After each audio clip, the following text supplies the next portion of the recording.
Welcome back to Giant Freakin' Robot. The Stargate franchise is massive, with a movie and multiple television series spanning hundreds of episodes. And while the franchise is named after the gate characters travel through to get to alien planets, gate travel isn't the only way to get around the galaxy in the Stargate universe. Starships were introduced as an alternative form of travel from the start, with the movie's villain arriving on scene in a massive, flying space pyramid. And as the franchise grew on television, more ships were introduced and used throughout the series. Many of those ships are bizarre creations of alien races. Others are stout battleships made by the people of Earth. But Stargate's universe of incredibly cool ships has always been one of the most underrated aspects of the franchise. Here's what you missed if you haven't watched every episode of the show's 3 different television series. These are Stargate's best starships.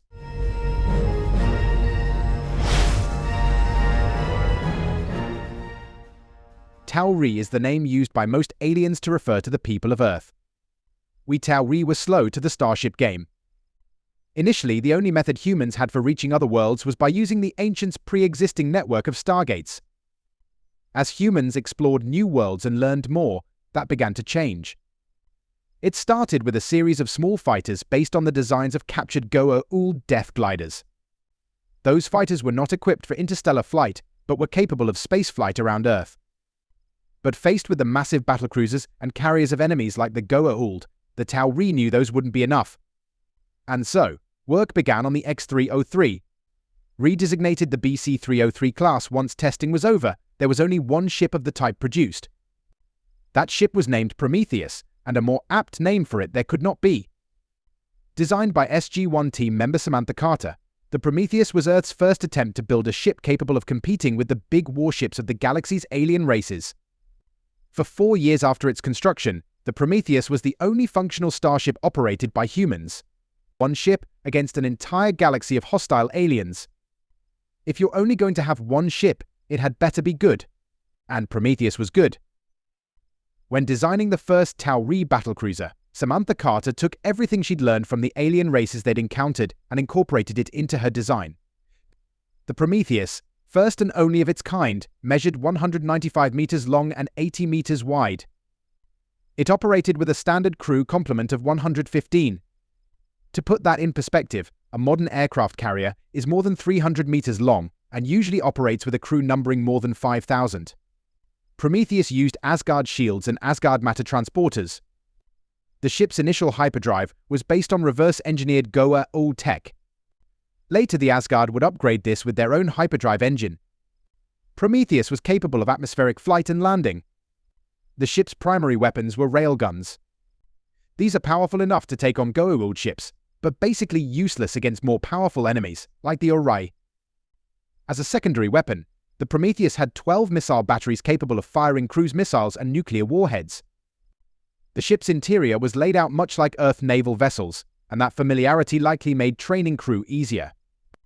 The 2 pods on the Prometheus's exterior are fighter bays, each of which carries 4 F-302 interceptors. The ship's cargo bay is located in the front rather than in the rear. And it's big enough to hold a Stargate, which means this cargo area is at least 22 feet tall. Airlocks line the midsection of the ship. After 4 years of success, the Prometheus was destroyed in battle with an Orai satellite over an alien planet. While there were plans to construct more BC-303s, those were scrapped in favor of the BC-304. Also known as the Daedalus class, this successor vessel replaced much of the salvaged and reverse-engineered Goa'uld tech used in the 303 with superior technology gifted to Earth by their allies, the Asgard. This new class also featured significantly upgraded weapons, no longer relying solely on railguns and missiles. 6 Daedalus-class ships were eventually constructed and put into action, serving as the pinnacle of Tauri ship design.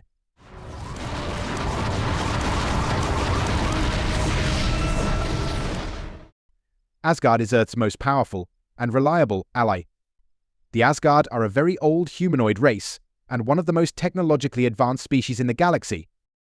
Few races can match the abilities of their ships, even the smallest of which are protected by ultra-powerful energy shields and devastating energy weapons.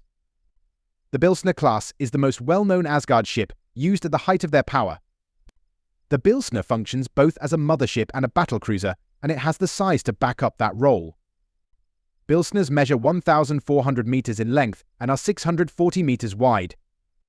They're equipped with complex sensors, medical facilities, weapons, shields, and countermeasures virtually unmatched by the ships of any other species. So close was Asgard's relationship with the Tauri that they eventually named a new class of ship after the leader of Earth's SG-1 team.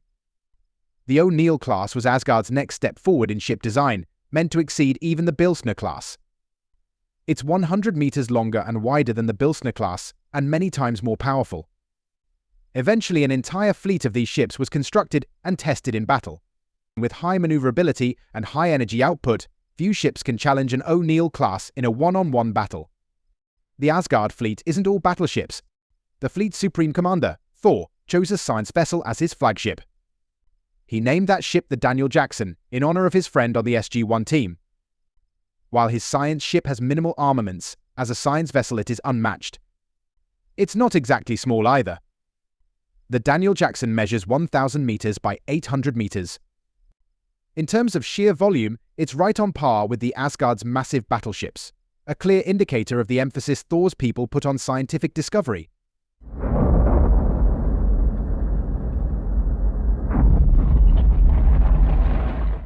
The Goa'uld were first introduced in the original Stargate movie, so it made sense that they would also be the first villains of the franchise when it moved to television as Stargate SG-1.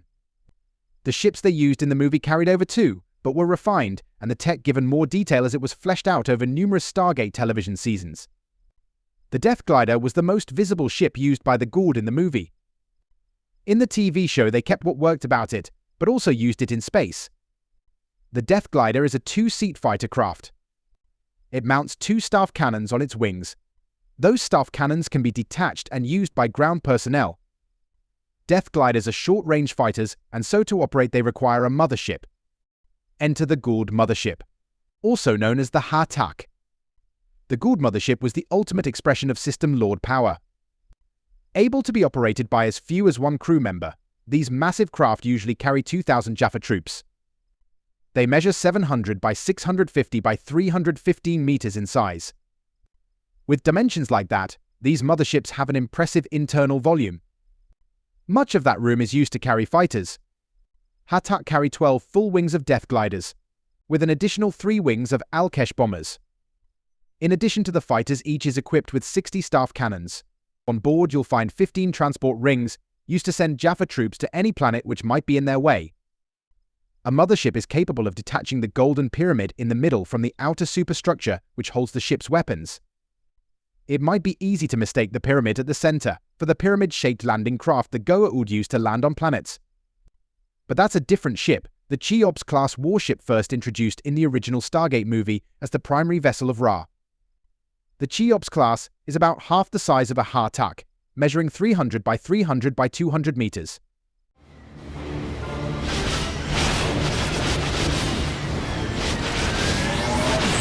The Orai were originally Alterans. At some point, a split happened in Alteran society and half of them began devoting themselves to religious pursuits. That half called themselves the Orai. The Orai eventually ascended to a different plane of existence, one where they no longer had corporeal bodies. By then their technology had reached incredible levels, and as a result their ships are some of the most unstoppable and deadly in the Stargate universe. Their warships are among the largest space vessels ever encountered. They measure over 1,100 meters in length and exceed 850 meters in width. They are controlled using mental energy, so no traditional push-button interfaces. Each warship has a primary beam weapon, emitting a massive charge from the vessel's front. It's capable of destroying many ships with only a single shot. In addition to that primary weapon, they also mount several directional pulse weapons. Their shields are almost invincible. Even being rammed by a Goa'uld mothership moving at full speed has no significant impact on the shields of one of these warships. Each ship carries hundreds of fighters, and even though it only takes the mind of one individual to control each ship, they're often crewed by thousands. They aren't, however, wholly unbeatable. Their shields fluctuate when the primary weapon is fired. Not enough to allow an exterior weapon through, but just enough to allow a transporter to transport something in. Most of the time, however, it takes extraordinary circumstances to destroy one of these warships.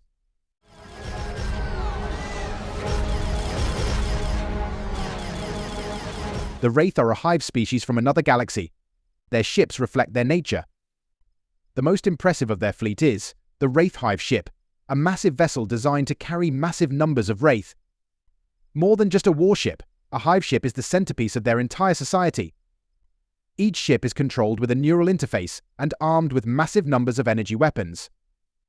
A single Wraith hive ship carries tens of thousands of Wraith who live their entire lives aboard ship. Exactly how big these things are is a little bit up for debate.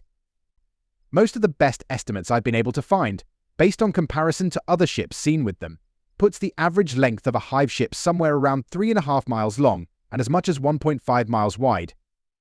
Despite the ship's massive size, the Wraith hive ship is capable of landing on a planet. More than just technology, in some sense Wraith hive ships are alive.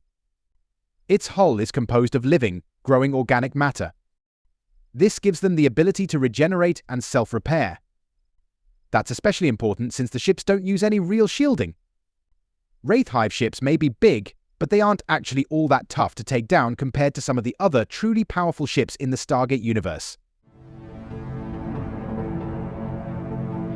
Sometimes also called the Lanteans or the Gate Builders, the Ancients are a powerful race that lived long ago and have since vanished from our galaxy.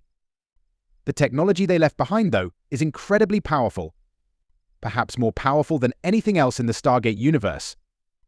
It ranges from small shuttles perfectly sized to fly through stargates, to entire flying cities.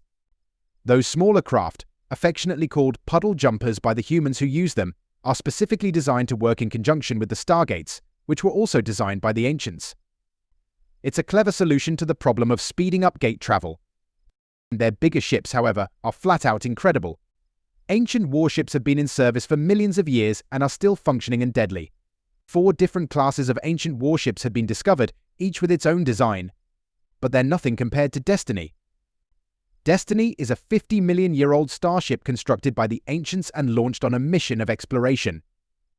Destiny is a big, big ship, measuring 747 meters long and 518 meters wide at its wingtips.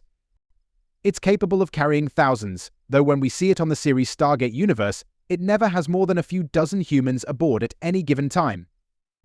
The ship can and does run on an autonomous AI, which has guided it on its mission throughout the millennia. It's armed with heavy weapons batteries and anti-fighter cannons. It's also equipped with heavy energy shields. However, after millions of years without any maintenance, how well any of that still works is an open question. One of the most impressive things about Destiny is its refueling ability. Destiny has the power to refuel itself directly from stars. The ship's powerful shields protect it, while Destiny dips into the star's photosphere and tanks up. The ancient siege ships Destiny follows have similar abilities. Siege ships were designed to autonomously distribute new stargates throughout the universe. While not quite as big as Destiny, they're just as old. For millions of years they've been following their pre-programmed course throughout the known universe, dropping off stargates and moving on to their next destination. And now we're moving on to... The Stargate universe is huge, and it's filled with more ships and alien races than we could possibly cover in one video. So we've done our best to deliver the best, with plans for more in-depth Stargate videos in the future. I hope you've enjoyed this quick tour through the ships of one of sci-fi's most underrated universes. And don't forget to subscribe to learn the identity of the 10th chevron. This has been Giant Freakin' Robot.